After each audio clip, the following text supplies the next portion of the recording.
अस्सलाम वालेकुम। Sports floor के वर्ल्ड T20 स्पेशल के साथ मैं हूं दानिश अनीस। आज वर्ल्ड T20 में काफ़ी बिजी दिन था क्योंकि राउंड 1 के 2 मैचेस भी खेले गए, जिसमें नामीबिया ने नेदरलैंड्स को और फिर श्रीलंका ने आयरलैंड को शिकस्त दी। उसके अलावा 4 वार्म अप मैचेस भी आज खेले गए। हम उसकी भी तफसील आपको बताते हैं। इंग्लैंड ने न्यूजीलैंड को शिकस्त दी, इंडिया ने ऑस्ट्रेलिया को शिकस्त दी, अफगानिस्तान ने वेस्ट इंडीज़ को शिकस्त दी, जबकि अब से कुछ लम्हात पहले साउथ अफ्रीका ने पाकिस्तान को शिकस्त दी। थ्रू आउट द मैच से लग नहीं रहा था कि पाकिस्तान को शिकस्त होगी, but south Africa played exceptionally well. क्या कोताहियाँ हुई, क्या चीज़ें थी, कौन से एरियाज थे जिन पर मेहनत की जा सकती है, काम किया जा सकता है, इस पर बात करेंगे। खैर वार्म अप्स का मकसद भी यही होता है। एक्सपर्ट ओपिनियन के लिए हमारे साथ मौजूद है टेस्ट क्रिकेटर तौसीफ अहमद, सिकंदर बख्त ने हमें ज्वाइन किया हुआ है। आगे चल के हमें इंजमाम उल हक और मुश्ताक अहमद भी ज्वाइन करेंगे, और senior sports journalist program score के एंकर पर्सन सैयद याया हुसैनी भी हमारे साथ मौजूद हैं। इससे पहले कि हम एनालिसिस का सिलसिला शुरू करें और आज जितने भी मैचेस हुए उन पर अपने एक्सपर्ट्स की राय शामिल करें, राइट जी। आज की प्रोसीडिंग्स पर आ जाते हैं। पाकिस्तान ने आज साउथ अफ्रीका के खिलाफ अपना दूसरा वार्म अप मैच खेला। याद रहे जो पहला वार्म अप मैच हमने वेस्ट इंडीज़ के खिलाफ खेला था वो हमने जीत लिया था। आज अफगानिस्तान ने भी by the way West Indies को हरा दिया है। अलबत्ता अगर आज के मैच के स्कोर कार्ड पर नजर डाली जाए तो फ़खर जमान ने 52 रन स्कोर किए, Asif Ali got into runs 32 run score करने में कामयाब हुए। शोएब मलिक का भी बल्ला चला आज, 20 गेंदों पर 28 रन बनाकर वो आउट हुए।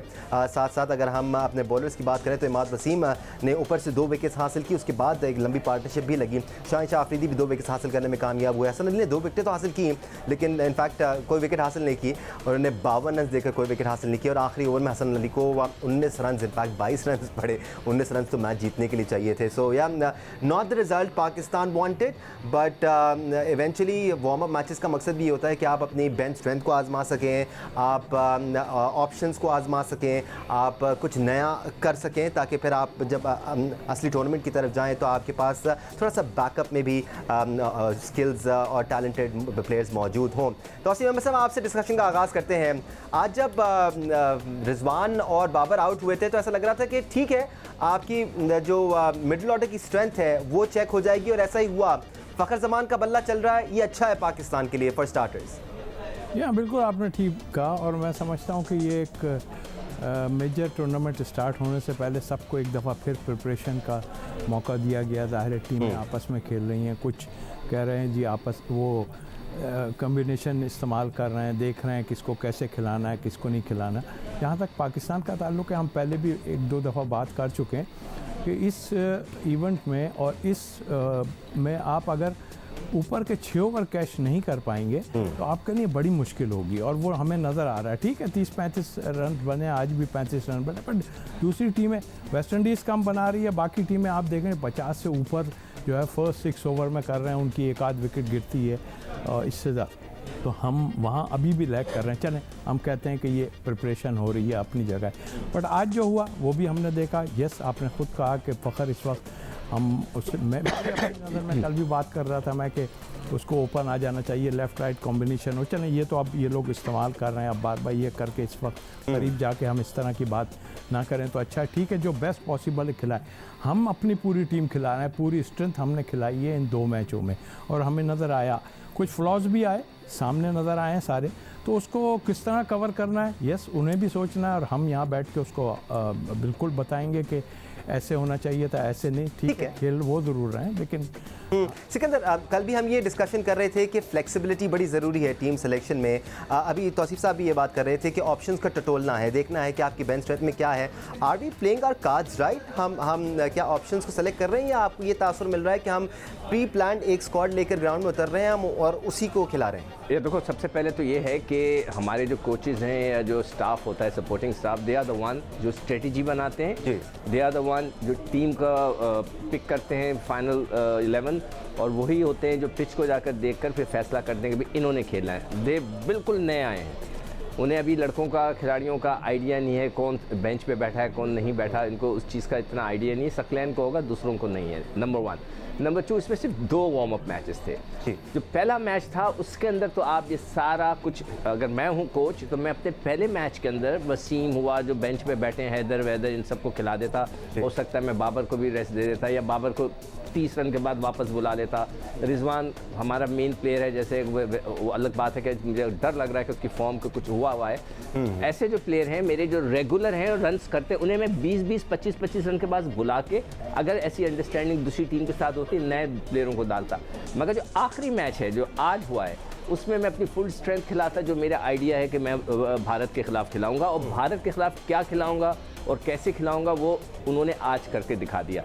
यानी कि भारत के ख़िलाफ़ जो हमारे प्रॉपर मैचेस होंगे उसमें हसन अली, शाहीन, हारिस आखिरी ओवर करेंगे, और इधर हमें पता चला कि हारिस ने 18 रन खाए, उसने 22 रन खाए एक ओवर में, तो और उसने 10 रन खाए शाहीन ने।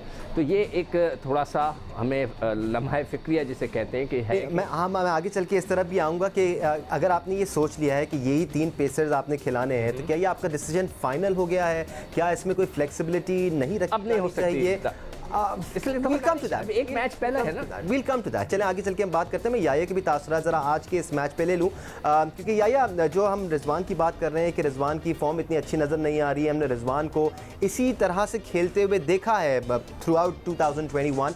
He is look very impressive, but चूँकि आउट ऑफ फॉर्म है तो कहीं ना कहीं एक बैट्समैन ज़्यादा सोचना शुरू हो जाता है। एक छक्का लगा दिया था उस ओवर में और फिर वो अग्रेसिव शॉट की तरफ जा रहे थे, सिंगल लेके दूसरे एंड पे आ जाते, शायद लंबी इनिंग्स खेल सकते थे, बट इस किस्म की चीज़ें होना शुरू हो जाती हैं जब आपकी फॉर्म उस तरह की ना लगी हुई हो जो थ्रू आउट द ईयर लगी हुई थी। या? देखें दानिश, वो कहते हैं ना कि गलती की गुंजाइश निश्ता, तो अब तो बिल्कुल भी गलती नहीं है और एक्शन टाइम है, और आप जो गलतियां करके आए हैं, जो तजुर्बात करके आए हैं, वो अब सब पीछे रह गए हैं। लेकिन मैं गुफ्तगू की शुरुआत में ये कहूँगा कि सबसे पहले तो मिसबाउल हक और वक़ार यूनुस साहब को जो है वो कौम से माफ़ी मांगनी चाहिए।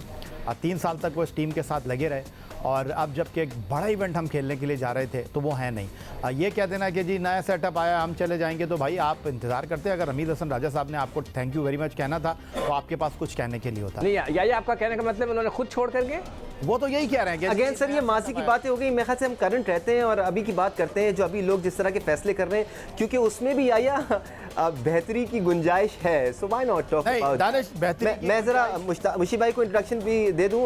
टेस्ट क्रिकेटर मुश्ताक अहमद भी हमें ज्वाइन कर चुके। मुशी भाई बस आते हैं याया का ओपिनियन लेके आपकी तरफ। जी याया। तो दानिश, दूसरी जो सबसे इम्पॉर्टेंट चीज़ है वो ये है कि आप ये नहीं कह सकते कि जिस तरह मैं बात कर रहा था कि वेस्ट इंडीज़ और पाकिस्तान का वार्म अप मैच था, आज भी वेस्ट इंडीज़ की टीम जो है वो मैच हार गई है फायदे हुए। आज आई थिंक वो अफगानिस्तान से शायद हार गए। जी अफगानिस्तान। तो ये आप नहीं कह सकते कि हम वार्म अप मैच को वार्म अप समझ कर खेल रहे थे। हमने अपनी पूरी स्ट्रेंथ के साथ आज का मैच खेला है। बिल्कुल सही कहा। और जो सबसे इंपॉर्टेंट चीज़ है वो ये कि इब्तदाई 6 ओवर में आपको यूटिलाइज़ करना चाहिए। इंज़मामुल हक साहब कल कह रहे थे, आज भी हमने 6 के औसत से बैटिंग की है।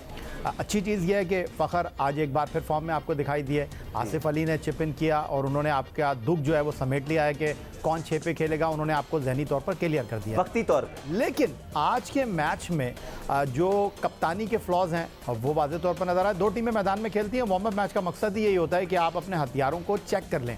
तो अगर आज आपने हफीज़ को किसी मकसद के तहत, मनसूबाबंदी के तहत गेंद नहीं करवाई थी, 8 ओवर में 3 बॉलर्स ने कुछ 26 रन दिए थे, और आज 2 बॉलर्स ने 7 ओवर में जो है कुल मिलाकर 54 रन दिए हैं। आज अगर हफीज़ से आप गेंद नहीं डलवा रहे थे तो आपके पास शोएब मलिक मौजूद थे, आप उनको ट्राई कर लेते। ट्राई नहीं किया है। आपके पास मोहम्मद नवाज भी मौजूद थे। याया, जब आपका बैटिंग ऑर्डर आ रहा था तो उसमें इमाद के साथ मोहम्मद नवाज का नाम भी आ रहा था। आपके पास as an spinner, spin bowling option Nawaz मौजूद थे, लेकिन उसके बावजूद नज़र नहीं आए। मुशी भाई, कल आप कह रहे थे कि हमें बड़ा फ्लेक्सिबल होने की ज़रूरत है।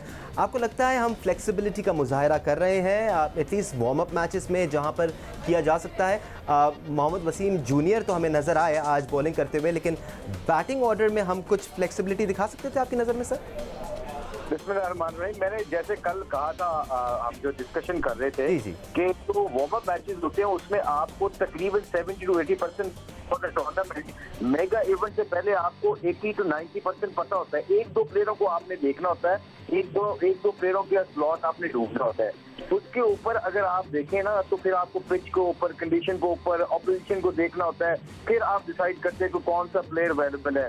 तो हम जो कहते हैं ना, टर्म बोलते हैं हॉर्सेस फॉर द कॉर्सेस, वो फिर वो आ जाता है। तो आई थिंक फ्लेक्सिबल इस बड़े इवेंट के ऊपर, मैं उसकी थोड़ी सी एग्जांपल दे देता हूँ। 92 की बार बार हम बात करते हैं। 92 में सेमीफाइनल फाइनल में इमरान भाई नंबर 3 पे चले गए थे। आप देखें उस वक्त नंबर 3 पे एकदम आउट ऑफ द बॉक्स जाकर उन्होंने डिसीजन लिया। कई दफा उन्होंने मुझे नया गेंद पकड़ा दिया कि जाके नए गेंद प्रूव कर लो।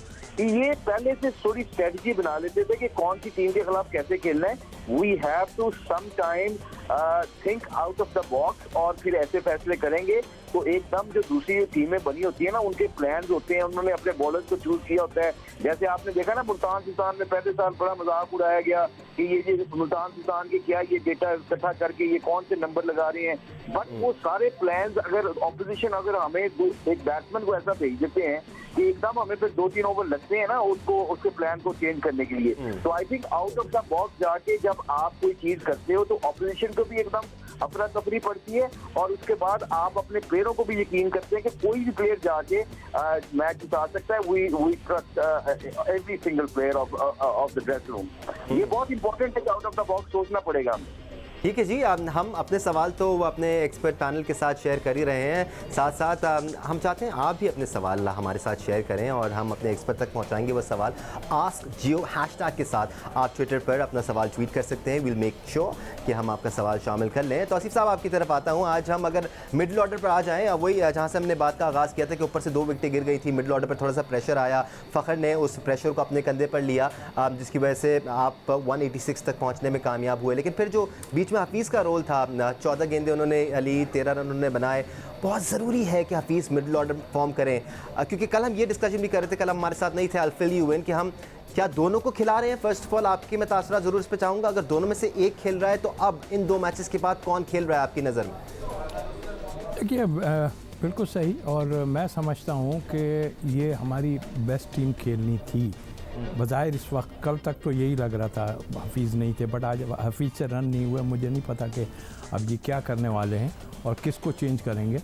और जहाँ तक आपने खुशाइन बात है कि फ़खर रन्स कर रहा है, मिडिल ऑर्डर ने आन के रन्स किए तो यहाँ तक हम पहुँच गए, जबकि 36 और ऐसे ही कुछ हमारे 6 ओवर्स में थे, फिर भी हमने वहाँ कर दिए। और मैं समझता हूँ कि ठीक है, बहुत अच्छे 180 बहुत अच्छे रन्स थे।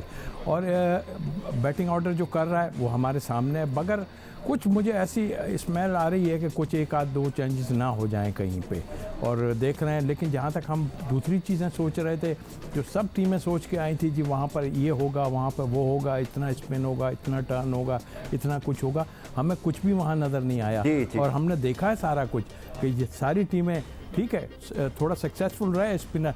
मुझे इस बात पे एक और है, ठीक है आप प्रिपरेशन कर रहे हैं, अहमद वसीम का 1 ओवर बचा लिया, चले इसे हम सोचते हैं शायद प्रिपरेशन नहीं हो रही हो, बट ये कि शोएब मलिक से भी ओवर ना कराना और फिर हफीज़ से भी ओवर ना कराना, ये समझ से बाहर है बीच में। प्रिपरेशन में तो ये भी आता है ना कि आपके, और हमेशा हमारे साथ यही हुआ है कि अगर शोएब मलिक पास में भी खेले हैं ना तो 2 ओवर अगर आपने अच्छे कर लिए तो भाई तीसरा ओवर भी अच्छा क्यों नहीं। ज़रूरी है कि आप कहते हैं यार मैंने आखिरी ओवर जो है उसी से फास्ट बॉलर से हसन से ही कराने या दूसरे से कराने, नहीं आप उस वक्त निकाल दो। ये मेरी अपनी थिंकिंग है, ठीक है, पता नहीं कहाँ तक ठीक है। ठीक है, पहले चंक में मुशीब भाई हम ये बात भी कर रहे थे, सिद्धू भाई कह रहे थे कि मिडिल ओवर्स में और डेथ ओवर्स में आपको हसन अली, हारिस रऊफ और शाहीन शाह अफरीदी बॉल कराते हुए नजर आए, तो हो सकता है यही हमारा गेम प्लान हो, डेथ ओवर्स में यही बॉल करा रहे हो, मिडिल ओवर्स में भी जो रिस्पॉन्सिबिलिटीज़ देनी हमने बॉलर्स को वही हमें एक्शन में नजर आए। आपकी नज़र में आज नवाज से बीच में ओवर नहीं कराया जा सकता था? बिकॉज मैंने ये दूसरे से भी सवाल किया है, बट क्या ये समझ में आती है बात कि ऊपर से 2 विकेटें गिर जाती हैं, एक पार्टनरशिप लग जाती है 80, 85, 90 रन की, लेकिन उस पार्टनरशिप को तोड़ने के लिए वही गेम प्लान नजर आता है जो हम सोच के आए हुए हैं, हमने उसके अंदर कुछ चेंज करने के बारे में नहीं सोचा। Was that the right thing to do मुशीब भाई? आई थिंक दानिश सबसे इम्पोर्टेंट बात है, जब पार्टनरशिप बिल्डअप हो रही थी ना 30, 35, 40 पे जब पहुंच जाती है तो फिर आपको सामने स्कोर बोर्ड को देखते हुए आपको जो इंटरनेशनल एक्सपीरियंस मेरा भी हुआ ओवर द इयर्स दूसरी फ्रेंचाइज में काम करने के लिए, ये 2020 की स्पेशली बात कर रहा हूँ, तो आपको आपका स्ट्राइकर वापस लेके आना पड़ता है, आपको अपना मेन बॉलर को वापस लेके आना पड़ता है। आप लंबा गेम नहीं लेके जा सकते, क्योंकि जितना लंबा आप लेके जाते हैं कि जी एवरेज 9 की होगी, 8 की होगी, आखिर में हमारा बॉलर बचा लेंगे, हमारे एक्सपर्ट बॉलर हैं, ये गेम पे खत्म हो जाती है, आपको गेम लंबा नहीं करनी पड़ती। सो आई थिंक जो क्वेश्चन जो हम कल भी बात कर रहे थे प्रोग्राम में, हम यही कह रहे थे कि यहाँ पे सबसे इम्पोर्टेंट है कि आपको you have to be proactive और same time you have to understand the condition and जो सिचुएशन है उसको रीड करके फिर आपको बॉलर को यूटिलाइज करना पड़ेगा। दानिश इस वर्ल्ड कप में you got to be mentally very very proactive, आपको फॉरन करने पड़ेंगे, आपको ना टाइम भी ना पड़ा क्योंकि हम लेट करेंगे, 2 ओवर और ले जाते हैं, फलां कर लेते हैं। जब आप ऐसा सोचते तो 2 ओवरों में कई दफा गेम आपसे हाथ से निकल जाती है। मैं इसलिए बार बार ये बात कर रहा हूँ कि लड़कों के रोल के बारे में बहुत ज्यादा क्लियर मैच से पहले पता होना चाहिए कि मेरा रोल क्या है, कि you are my wicket taker, you are going to give me only 20 run in 4 over, that's your role. यो आपका मिडिल में आपकी बैटिंग में अगर कोई हफीज है या मलिक है, आप सिंगल डॉट बॉल ज्यादा नहीं खेलेंगे। अगर 14 बॉलों पे 13 करना है तो ये 14 बॉलों पे 13 करने का मतलब है कि अदर एंड के ऊपर आपके प्रेशर बिल्टअप हो रहा है, वो बंदा चांस लेगा, विकेटें गिरेंगी तो फिर क्या होगा, हर मैच में आप 1-2 बंदे जो है ना वो मोमेंटम कैरी ऑन नहीं कर सकते। आपका स्कोर बोर्ड चलाने के लिए you have to get singles every ball. आप जब ऐसा करने लग जाते तो बाउंड्री आपको वैसे ही मिल जाती है। बीइंग बॉलर मैं दानिश आपको बता रहा हूँ, जब आप मेरे अच्छे बॉलों पे सिंगलें होने लग जाती है ना तो मैं फिर मैजिक बॉल करने की कोशिश करता हूँ जिसमें मैं चौका भी खाता हूँ। फिर ये बहुत इंपॉर्टेंट, और स्पेशली यूए की कंडीशन में तो डॉट बॉल तो हमारे नहीं होने चाहिए, और सिंगल्स का बहुत इफेक्ट होएगा इंशाल्लाह। और इसके लिए मैं आपको ये कर दिया, मैं बात कर रहा था कि आपने ऑपोजिशन को रीड करना है, आपने अपने प्लेयर को उस बंदे के सामने लाना है जो बंदा वीक है। फॉर एग्जाम्पल रसल खेल रहा है, हमारा खिलाफ वेस्ट इंडीज का प्लेयर है, मुझे पता है शदाब के 2 ओवर पड़े हैं तो मैं शदाब को लेके आऊंगा। रसल मुझे पता है कि फास्ट बॉलों को दूसरों को अच्छा खेल लेता है, अब उन स्लो पिचों के ऊपर उसको बाउंसर से तो जा नहीं सकते आप, तो मैं शदाब के 2 ओवर कई दफा रख लूंगा, बचा लूंगा कि मैं रसल को, इसको रसल आएगा तो या वो दूसरा आएगा, निकल फोरन आएगा, वो गुगली रीड नहीं करता, तो मैं इसको शदाब को ला के इसके ऊपर चांस लूंगा। ये होती है स्ट्रेटेजी, इससे आपने मैच जीतने की सोचनी होती है। वेरी क्विकली मुशी भाई, आपने शादाब का जिक्र किया बारहा, is it alarming for Pakistan के शादाब को विकेट नहीं मिल रही है? सर विकेटलेस हैं वो काफ़ी अरसे से, बिल्कुल विकेट्स नहीं मिल रही हैं, अलार्मिंग है पाकिस्तान के लिए? देखिए बहुत अलार्मिंग है। उसकी रीजन पता है कि उसकी रीजन ये है दानिश कि मेरे रोल उसको शदाब को कहेंगे 40 रन खाओ, कोई मसला नहीं है, हमें 3 विकेट चाहिए। आप बॉल को ढीला छोड़ो, आप गेम को फ्लाइट करो, आप विकेट लेने के लिए जाओ। जब आप कंसिस्टेंटली आप थोड़ा रन भी बचानी है, आपने विकेट भी लेनी है, तो मैं mentally as a leg spinner मैं अटैकिंग, मेरी अप्रोच ही खत्म हो जाती है। मैं एक लेग स्पिनर होने के नाते मुझे पता है जब भी मैं किसी लेग स्पिनर से काम करता हूँ, मुझे ये मैंने क्लियर कर देता हूँ उनको कि आपने मेंटली ये कभी नहीं सोचना कि how many run you go for it. आपने मुझे 3 विकेट दिलवानी है, चाहे फुल टॉसों पे लगाओ, आपने स्पिन करना है बॉल, जितना गुगली आपका स्पिन होगा, लेग ब्रेक स्पिन होगा, आपको विकेट मिलेगी। उसके लिए दानिश करना क्या पड़ता है, टेक्निकली चीज क्या है, आपको गेंद को थोड़ा सा एयर देनी पड़ती है, हवा में गेंद को ढीला करना पड़ता है ताकि बॉल को रिव्स मिल सके, बॉल के अंदर स्पिन आ सके। तो उसके लिए वो मेरा ख्याल, I think Shadab is trying to protect himself कि मुझे ज्यादा स्कोर ना पड़ जाए, क्योंकि जब आपके ऊपर जो 3-4 मैचों में कुछ नहीं होता तो एकदम क्रिटिसिज्म आता है, उस क्रिटिसिज्म के ऊपर फिर आप सेफ खेलना लग जाते हैं। बिल्कुल मुशी भाई, ये वही दिल जिगर गुर्दे की बात है जिसकी आप बात कर रहे थे कि इमरान खान ने अपने आप को तीसरे नंबर पर प्रमोट किया, लटकाने के लिए और बॉल छोड़ने के लिए उसी किस्म का दिल गुर्दा चाहिए जो शायद T20 क्रिकेट में थोड़ा सा हमें नापैद नजर आता है अब। बट मुशी भाई, thank you so much for joining us. रोजमर्रा की बुनियाद पर हम आपसे बात करते रहेंगे। सिकू, हारिस रऊफ की परफॉर्मेंस, मैं कुछ जवाब देना चाहता, आपने मुश्ताक को जाने दे दिया। मैं ये पूछना चाहता हूँ, वो कह रहे हैं कि प्रोएक्टिव होना चाहिए। नहीं, कल कराची वो आ जाएंगे तो हमारे साथ ही होंगे। नहीं, मकसद पूछने का ये है कि जो प्रोएक्टिव कौन होगा? कप्तान होगा ना। तो यानी कि उन्होंने सारा ब्लेम कप्तान पे डाला हुआ इस वक्त। मगर मुश्ताक ने जो बातें की हैं कि जी उनको रोल डिफाइन करना है, बॉलर्स को रोल डिफाइन करना है, प्रोएक्टिव होना है, इसको क्या करना है, ये तो सारा कप्तान ने अंदर करना है। अंदर हेडन नहीं आएगा, फ्लेंडर नहीं आएगा, सकलैंड अंदर नहीं आएगा, ना वहाँ से खत भेजेगा, ना इंटरनेट पे आपको बताएगा, सारा करना है बाबर ने। तो सारा फॉल्ट एज पर मुश्ताक, सारा फॉल्ट उन्होंने पुश कर दिया है टुवर्ड्स। ठीक है, हम इंडिविजुअल्स की बात करें अगर जी। उसके बाद नवाज की आप बार बार बात कर रहे हो मेरे भाई, नवाज का काम नहीं है इस वक्त। Nawaz is not part of the plan, that's why is not playing. Why merit नहीं है, पसंद नहीं है? नहीं, बस आपको पता है हमारे यहाँ तो वही चलता है कि जो पुराना चल रहा है। नंबर 3, हफीज का क्या रोल है? मतलब he is playing as a batsman, he is playing as a allrounder.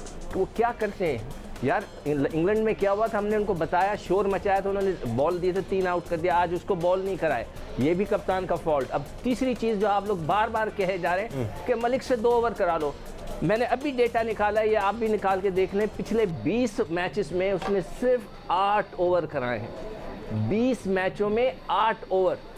तो आप इससे अंदाज़ा लगाएं तो बॉलिंग ही नहीं करते, वो तो सिर्फ purely as a batsman and a fielder. He is a brilliant fielder, catch नहीं छोड़ते वो। तो हमें अभी तक रोल डिफाइन करने की बात कर रहे हैं, तो जितनी भी बातें मुश्ताक ने की हैं उसका मतलब है सारा ब्लेम तो कप्तान की तरफ चला गया।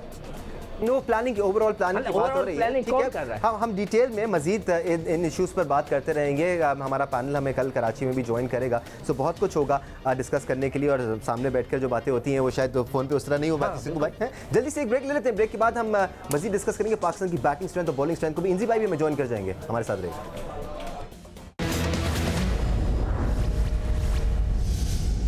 Welcome back once again to sports flow world T20 स्पेशल। हम एक्सपर्ट पैनल में इजाफा हो गया है हमारे, और टेस्ट क्रिकेटर इंज़मामुल हक भी हमें ज्वाइन कर चुके हैं। इंजी भाई, ओवरऑल अगर आज की परफॉर्मेंस का हम जायज़ा लें और कल के डिस्कशन को मज़ीद आगे बढ़ाएं कि वार्म अप मैचेस हैं, इसमें बहुत कुछ आपने ट्राई करना होता है, बट अगर हम बैटिंग का मुवाजना करें तो आज बैटिंग परफॉर्मेंस बुरी नहीं थी पाकिस्तान की। 186 रन अगर आप बनाकर हार जाते हैं तो फिर आपको बॉलिंग को ही ब्लेम करना पड़ता है। कहीं ना कहीं हमारे बॉलर्स में आज विकेट टेकिंग एबिलिटी की कमी नज़र आई।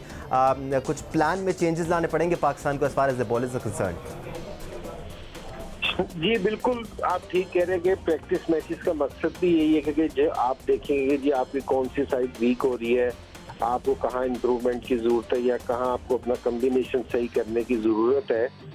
और देखिए इधर बैटिंग है ना, क्योंकि सब कॉन्टिनेंट में ना ये बैटिंग पैराडाइज कहते हैं पिचेस को, या आप यूएई में खेल रहे हैं तो ये बैटिंग के लिए तो अच्छी होंगी। बैट्समैन तो आपको स्कोर करके देंगे, लेकिन बॉलर्स को स्कोर कंट्रोल करना है ना बड़ा मुश्किल है, क्योंकि जी दूसरी टीम को कंटेन करना, और स्पेशली पाकिस्तान बॉलर्स के साथ है ना एक प्रॉब्लम, स्पेशली फास्ट बॉलर्स के साथ एक प्रॉब्लम ये रही है कि जिस टाइम बॉल रिवर्स स्विंग नहीं हो रहा होता तो पाकिस्तान के बॉलर्स को स्कोर रोकना बहुत मुश्किल हो जाता है।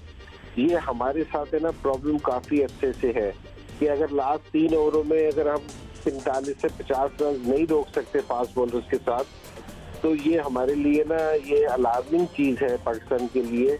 और बॉलर्स को और बॉलिंग कोच को और कप्तान को है ना बैठना पड़ेगा, इस चीज को प्लान करना पड़ेगा कि हमने एंड के ओवर्स किस तरह करने हैं, वरना ये वाली प्रॉब्लम है ना आपको मुसलसल देखने में आ रही है, क्योंकि जो स्पिनर्स तो फिर भी कंट्रोल कर रहे हैं, फास्ट बॉलर्स को है ना हमें बैठ के देखना पड़ेगा, इस चीज को कॉम्बिनेशन पे ना ख्याल करना पड़ेगा। बिल्कुल तौसीफ साहब, जैसे इंजी भाई कह रहे हैं कि गलतियों से सीखना चाहिए, और मकसद भी ये होता है वार्म अप मैच का, सिर्फ वार्म अप मैचेस का नहीं, ज़िंदगी का भी ये उसूल है कि गलतियों से सीखना चाहिए। बट अनफॉर्चुनेटली पाकिस्तान टीम गलतियां होती हुई देखती है, लेकिन हम सीखते कम ही हैं, क्योंकि हम शायद ये प्लान कर चुके हैं कि हमने यही 3 पेसर्स खिलाने हैं, यही 2 स्पिनर्स खिलाने हैं, यही बैटिंग ऑर्डर खिलाना है, यही पावर हिटर खिलाना है। ये आपको ऐसा तासुर मिल रहा है कि हम ये सोचकर बैठ चुके हैं? देखिए, नज़र यही आ रहा है कि जो दो मैच में टीम खेली है वो मेंटली ये तैयार हैं कि यही टीम हमने खेलनी है, बट ऐसा होता नहीं है। आप जगह को देख के और उस हिसाब से देखना होता है। आज मैं देख रहा था अबू धाबी में कि अच्छा स्विंग भी गेंद हो रहा था बिल्कुल वहाँ पर, तो वो हमें नज़र आ रहा था सब कुछ। तो जैसे अंजी ने बोला है अभी, यस बिल्कुल, लेकिन ये चीज़ें तो पहले से कितना लोगों को बताया गया है कि आप ये ना बांध के रखें कि आखिर में हमने हसन अली से ही कराना है या आखिर में और किसी एक बॉलर इसी से करा। क्यों ना हम पहले ही, जैसे आज चलें, ये तो मैच वार्म अप मैच था कि हमने हमाद से एक नहीं करवाया या हफीज़ से नहीं करवाया, कुछ नहीं। अगर कोई अच्छी बॉलिंग कर रहा है तो एंड का इंतज़ार क्यों कर रहे हो कि भाई एंड में हम ये बॉलिंग करेंगे, हम उसको कंप्लीट करा दें 4 ओवर, उससे फ़र्क पड़ेगा, डेफिनेटली पड़ेगा। ये जो अब आज हुआ है ना, ये नहीं होता, फिर आप ये नहीं कर रहे हैं, काफ़ी अरसे से हम देख रहे हैं आप ये चीज़ को नहीं फॉलो कर रहे हैं। तो मेरा ख्याल है इस चीज़ को देखना पड़ेगा। आपको खुद मालूम हो गया कि आपका मेन बॉलर, आप बताइए हसन अली ने जितना इम्प्रूव किया था वापस आने के बाद, और वो स्लोअर वन और यॉर्क ये सारा कुछ कर रहा था, तो आज जिस तरह की मार पड़ती है बॉलर को, बट जो आज हुआ उसके कॉन्फिडेंस में भी तो थोड़ा सा प्रॉब्लम आई होगी डेफिनेटली।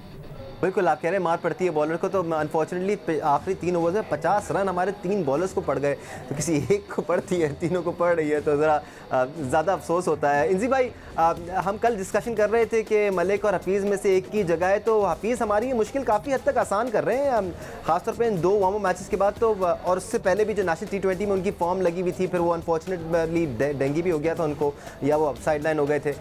तो क्या आप शोएब को ही खेलता हुआ देख रहे हैं, या अभी भी आप शायद चले जाएं हफीज़ की तरफ और दोनों को टीम में शामिल कर लें? देखिए, सारों से ज़रूरी चीज़ है, कल हमने इस चीज़ पे काफ़ी बहस की थी हम सारे लोगों ने बैठ के, क्योंकि आपके कोई भी जो ऐसा नहीं है प्लेयर के जिसको हम टच नहीं कर सकते या फ्लेक्सिबल नहीं है। जिस तरह अभी बॉलर्स की भी बात कर रहे थे कि जी यही 3 बॉलर खेलेंगे और कोई भी खेल सकता।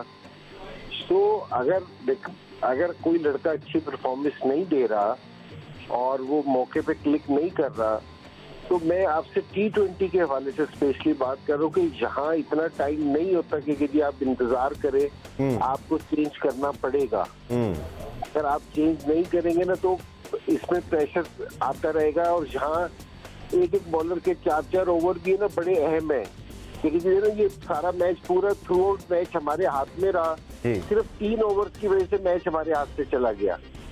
तो यहाँ हर एक बॉलर्स के ओवर, हर एक प्लेयर पे ना बहुत ज्यादा रिस्पॉन्सिबिलिटी है। ये आपने थोड़े वक्त में बहुत ज्यादा अपनी सारी स्किल्स को अप्लाई करना होता है, तो ये बड़ा एक एक प्लेयर भी बड़ा जरूरी है। तो यहाँ हफीज है, हफीज बड़ा जबरदस्त प्लेयर है, उसने बड़ी अच्छी जबरदस्त इनिंग्स खेली हुई है, लेकिन सोफा उसकी फॉर्म इतनी अच्छी नहीं जा रही, वो काफी अच्छे से परफॉर्मेंस नहीं दे रहा। तो ये टीम के लिए भी, मैनेजमेंट के लिए भी, कप्तान के लिए भी कंसर्न वाली चीज है।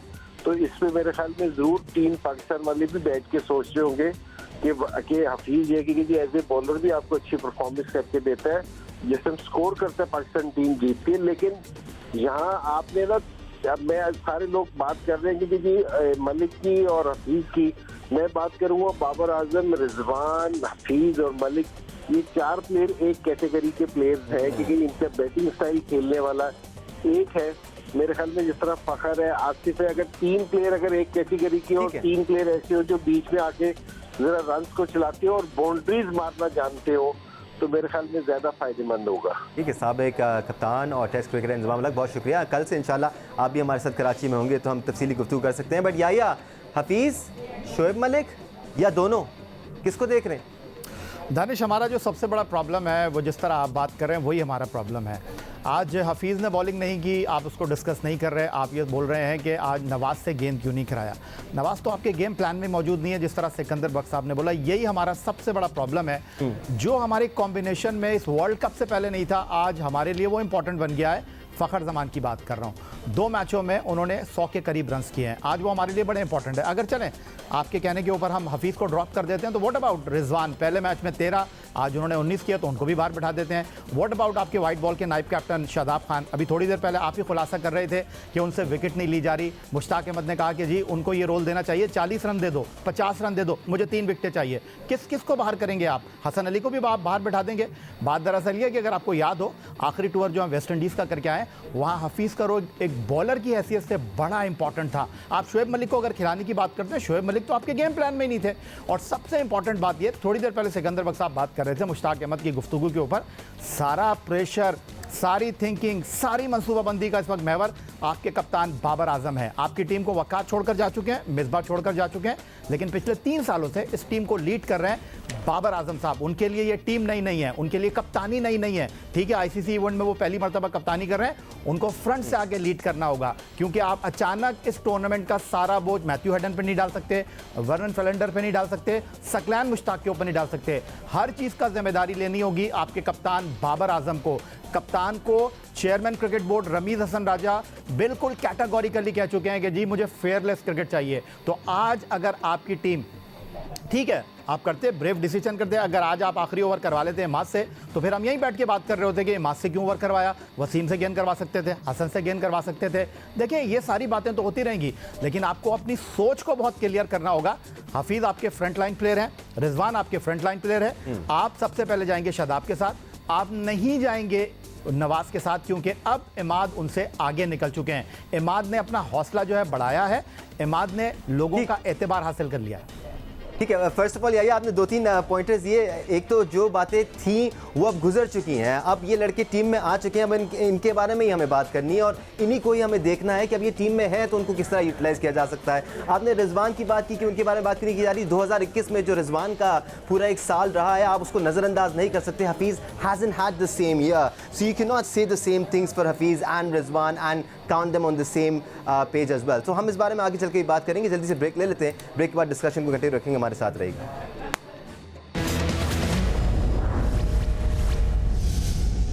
Welcome back once again to sports flow world T20 स्पेशल। वर्ल्ड T20 हो रहा है, ऐसे कैसे हो सकता है कि इंटरेस्ट ना हो हर कोई? आप जहाँ भी चले जाएं, चाहे शॉपकीपर्स के पास चले जाएं, वो क्रिकेट की बात कर रहे हैं, आप किसी जगह सर्विस कराने चले जाएं गाड़ी, वहाँ पर लोग क्रिकेट की बात कर रहे हैं, रास्ते में लोग आपको रोक कर ही पूछ रहे हैं कि जी क्या जो पहचान लेते हैं वो जरूर पूछते हैं कि क्या होगा। साथ साथ अगर हम एक्टर्स की बात करें, दूसरे शोबे से ताल्लुक़ रखने वाले लोग भी आजकल सिर्फ क्रिकेट की बात कर रहे हैं और पाकिस्तान टीम को अच्छी विशेज़ दे रहे हैं। सिक्कू भाई, हम भी चाहते हैं पाकिस्तान टीम एक बार फिर वर्ल्ड T20 जीते और हम एक बार फिर वही मकाम पर आए जिस पे हम कोई आज से 10-11 साल पहले थे। पोटेंशियल है इस पाकिस्तान टीम में, ख़ास तौर पे इस फॉर्मेट में कुछ भी हो सकता है। बिल्कुल, इसलिए कि ये छोटा सा जो फॉर्मेट है ना, इसके अंदर इस छोटे फॉर्मेट में जो जल्दी हाथ दिखा जाएगा उसका काम कामयाब हो जाएगा। तो इट्स बहुत ही इंटरेस्टिंग होगा सिनेरियो। और अभी हम पहले मैच का ये जो वार्म अप मैच के हारने की हमें इतनी फिक्र नहीं करनी चाहिए, इसलिए कि ये एक्सपेरिमेंट्स करते हैं इसमें कई दफ़ा, जैसे कि हफीज़ को नहीं बॉलिंग कराई, हो सकता है it's might be a part of experiment के जी, उसको भी रोक लो, उसको तो कराना ही कराना है। तो इस किस्म की चीज़ें होती हैं, तो नथिंग टू वरी अबाउट। पहले वार्म अप मैच में कराई थी उन्होंने बॉलिंग, और नवाज को हम डिस्कस भी इसलिए कर रहे थे because he is a proper bowler, he is not a part time bowler, he is a part time bowler जिन्होंने एक वार्म अप मैच में बॉलिंग भी करा। हाँ, हम यही कह रहे हैं ना कि वो इनफॉर्म था, 250 रन उसने किए नेशनल। नवाज की बात कर रहे हैं। हाँ, नवाज ने, और विकेट्स भी लिए 8-9 उसने विकेटें भी ली थी, तो ही वॉज डूइंग वेल। मगर वो ही बात है, जो इनफॉर्म प्लेयर है ना, वो नहीं अंदर आ पा रहा। जी। ये हमारे पाकिस्तान की क्रिकेट का अलमिया है। तो anyway, let's see, best of luck. इसलिए कि अगर ये इनकी जो प्लानिंग बैकफायर करेगी तो फिर हम ये सारी चीज़ें जो कि किसको प्रोएक्टिव होना है, किसने आउट ऑफ द बॉक्स सोचना है, और वो शख्स है बाबर। ठीक है तौसीफ साहब, अगर हम थोड़ा सा अपने पेसर्स में हारिस रऊफ़ को स्पेसिफाई करके बात कर लें तो एक सवालिया निशान हारिस रऊफ़ के इर्द गिर्द भी अब बनता जा रहा है, क्योंकि बहुत ज़्यादा एक्सपेंसिव रह रहे हैं वो। ठीक है, एक विकेट टेकिंग बॉलर को रन पड़ते हैं, बट पिछले वार्म अप मैच में भी उनको 5 चौके लगे, फिर उन्होंने विकेट हासिल की।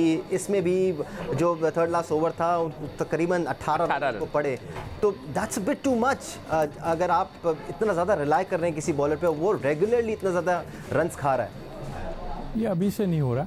आप देखिए 3-4 सीरीज जो हुई हैं उसमें सब ने देखा, बट इन्होंने सोचा हुआ है कि हमने यही करना है तो फिर यही करना। बट ये भी गलत है ना तौसीफ साहब? बिल्कुल गलत है, मैं खुद कह रहा हूँ दानी कहाँ चला गया, लेकिन हमें तो सोच ही समझ नहीं आ रही।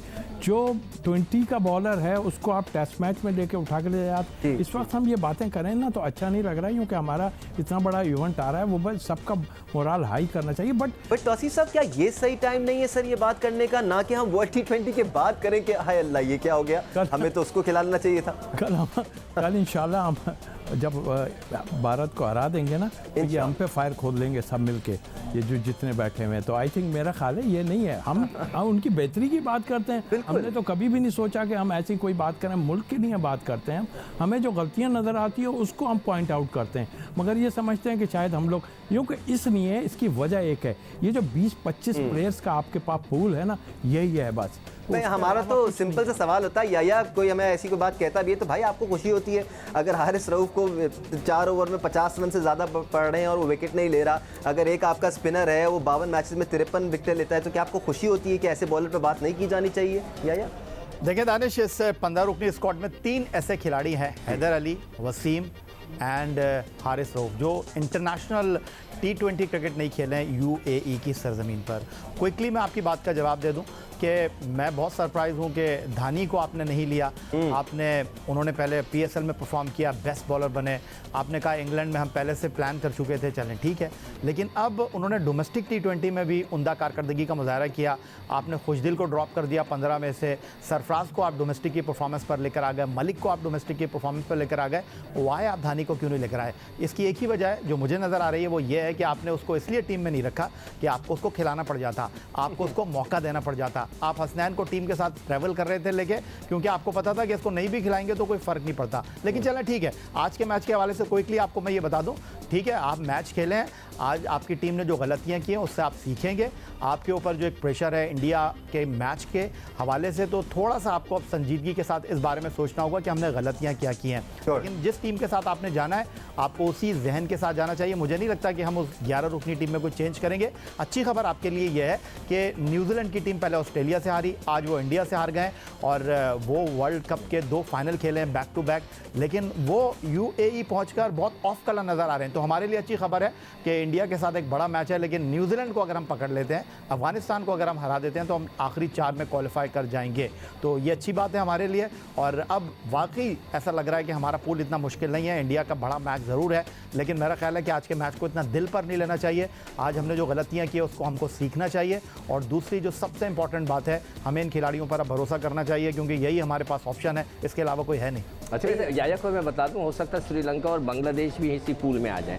श्रीलंका तो कंफर्म है, बांग्लादेश भी। और इस डिस्कशन को अगर थोड़ा सा आगे बढ़ा भी लें, सब कॉन्टिनेंटल टीम के लिए बड़ा अच्छा मौका सारे है। इसी जगह आ रहे हैं। बिल्कुल नहीं, मौका भी अच्छा है, क्योंकि इंग्लैंड का भी जो पहले वार्म अप मैच के बाद जो एक जो टेक आया था ना, वो ये कि हमें यहाँ पर थोड़ा सा मुश्किल होगा, they not used to these conditions, जैसे वो बाहर खेलते हैं। स्लो आता है ना, बल्ले पे नहीं आता, बैट्समैन फंस के आता है, तो बैट्समैन को वो बल्ले का फ्लो नहीं मिलता। इट टेक्स टाइम कि वो उसको सेटल करे वो। तौसीफ साहब, क्या वजह है कि स्पिनर्स को इतना ज़्यादा परचेज मिल नहीं रहा? बस टाइम भी खत्म हो रहा है हमारे पास, क्यों बिल्कुल टर्न नहीं मिल रहा है यहाँ पर? एकदम बिल्कुल फीकी फीकी बॉलिंग हो रही है स्पिनर्स की। एकदम जब ये बातें हुई ना कि जी वो सब ने, सारी टीमों ने सोचना शुरू कर दिया जी स्पिनर यूँ कि UAE में जा रहे हैं। मुझे काफ़ी तजर्बा है वहाँ पे, ठीक है टर्न होता होगा, लेकिन फिर वक्त नज़र नहीं आ रहा। ड्यू फैक्टर वहाँ पे है, स्वेटिंग इतनी हो रही है, बहुत मुश्किल हो रहा है, गेंद गीला भी हो रहा है साथ साथ, तो स्पिनर को इतना हेल्प नहीं होगा। लेफ्ट आर्म स्पिनर यानी फिंगर स्पिनर जो है वो शायद आपको बचा के कुछ दे, लेग ठीक है, मार जरूर पड़ेगी उसको, लेकिन विकेट ले ले अगर तो अच्छी बात है। हमने जिम्पा को भी देखा, और ये बड़ा इंपॉर्टेंट पॉइंट है तौसीफ साहब। हम चाहते हैं अब थोड़े से रन पड़ भी जाएं हमारे स्पिनर को, तो वो कम से कम 2, 3, 4 विकेटें ऐसी ले ले कि बीच से ना जो मिडिल स्टेजेस होते हैं किसी भी इनिंग्स के, उसमें वो इफेक्ट क्रिएट कर सके, ताकि पाकिस्तान मैचेस जीत सके। जितने भी लोग हमें स्क्रीन के उस पार देख रहे हैं, थोड़ी सी क्रिटिसिज्म होती है, थोड़ी सी तीखी बातें भी होती हैं, लेकिन मकसद हमेशा एक ही होता है कि हम पाकिस्तान टीम की बेहतरी चाहते हैं। हम चाहते हैं, काम भी हमारा, हाँ, और हमने हमारा काम के साथ हम दिल साफ है, हम चाहते हैं कि टीम बेहतर परफॉर्म करे। आज के लिए जी स्पोर्ट्स स्टोर के वर्ल्ड T20 से इतना ही। तौसीफ अहमद, इंजमाम उल हक, मुश्ताक अहमद, सिकंदर बख्श, सियाह हुसैनी, आप सबका बहुत शुक्रिया। आपका भी शुक्रिया देखने के लिए। अल्लाह हाफिज़।